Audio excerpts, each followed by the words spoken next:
Baik anak-anak, bukunya sudah dibuka semuanya ya? Oke, bagus. Sekarang hari ini kita mau belajar tentang apa? Ya, kita mau belajar tentang sholat.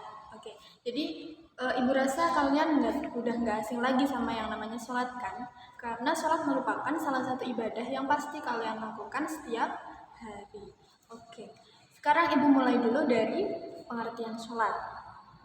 Sholat menurut bahasa artinya adalah berdoa. Sedangkan menurut istilah apa? Sholat menurut istilah berarti suatu bentuk ibadah kepada Allah Subhanahu wa taala berupa perbuatan dan perkataan yang dimulai dari takbiratul ihram hingga salam. Oke. Ketika kita hendak melakukan sholat, tentu saja ada beberapa syarat yang harus kita lakukan, yang harus kita penuhi sebelum melakukan sholat. Nah, dalam sholat itu ada yang namanya syarat sah sholat. Syarat sah sholat ini harus kalian penuhi sebelum kalian melakukan sholat. Ada 5 syarat sah sholat. Yang pertama adalah suci dari hadas kecil maupun hadas besar. Oke. Sebelumnya kita kan udah belajar tentang taharah. Salah satu jenis taharah ada yang namanya wudhu dan tayamum. Oke. Itu merupakan salah satu bentuk cara kita mensucikan diri dari hadas kecil. Sedangkan dengan hadas besar gimana Bu? Cara mensucikannya dengan cara mandi wajib. Nah, betul sekali. Terus yang kedua adalah suci badan, pakaian dan tempat dari najis.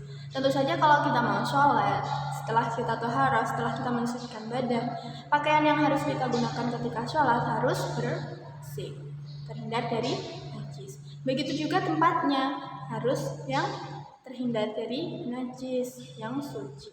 Terus yang ketiga ada menutup aurat. Nah, aurat ini kalau aurat laki-laki dari mana? Dari pusar hingga lutut. Sedangkan aurat perempuan seluruh tubuh kecuali wajah dan telapak tangan. Betul sekali. Terus yang keempat ada yang namanya menghadap kiblat atau Ka'bah. Ini udah jelas banget ya kiblatnya. Terus yang kelima adalah memasuki waktu sholat. Kan kita ada lima sholat yang waktunya itu beda-beda. Kita harus memahami sholat ini mulai dari apa hingga apa. Jangan sampai udah waktunya sholat asar tapi kalian baru sholat duhur. Otomatis sholat duhur kalian nggak sah. Terus kita lanjut lagi ke rukun sholat. Rukun sholat ada berapa? Ya, betul sekali, rukun sholat ada 13. Nah, rukun sholat ini adalah hal-hal yang kalian lakukan ketika melaksanakan sholat. Kalau misalnya ada satu saja rukun yang nggak kalian lakukan, otomatis sholat kalian nggak sah. Jadi rukun sholat yang pertama ada yang namanya niat. Niat kalian hendak melakukan sholat. Nawai usolli fardhu subahi rakaataini mustaqbilal qiblati ada alillahi ta'ala.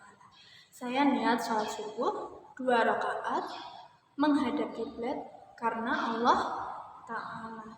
Niat ini cukup diucapkan dalam hati saja.